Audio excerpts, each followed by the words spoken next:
izchil davomlashayotgan kutgan hozirgi zaman. The present perfect continuous tense. Izchil davomlashayotgan kutgan hozirgi zaman ma'lum bir vaqtda boshlangan hamda hozirgacha davomlashayotgan yoki so'zlagan vaqtning dal o'zida oyoqlashgan harakatni ifodalashda ishlatiladi. Izchil davomlashayotgan kutgan hozirgi zamonninki bo'lishliq jumla shaklini yasashda ega, undan keyin yordamchi fe'l.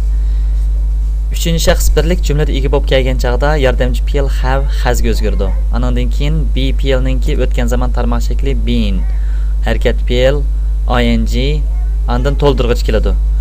Masalan, he has been teaching for 10 years. Uningki dars o'tayotganiga 10 yil bo'ldi. We have been talking about you. Biz baya siz to'g'riliq paranglashayotgan edik. Izchil davomlashayotgan bitgan hozirgi zamonning oddiy so'roq shaklini yasashda yordamchi fe'l have yoki has jumlaning beshida keldi.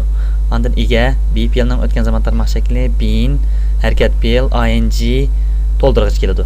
Masalan, has he been teaching for 10 years? Uningki dars o'tayotganiga 10 yil bo'lganmi?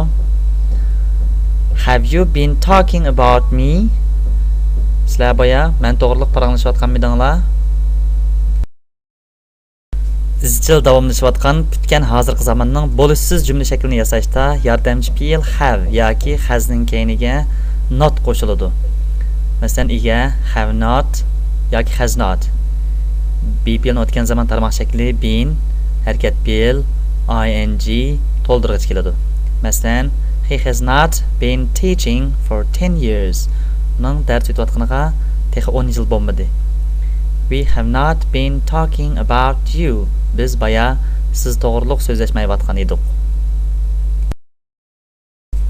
Izchil davomlashayotgan bitgan hozirgi zamonning alohida so'roq shaklini yasashda savol almashtirish jumlaning beshida keladi.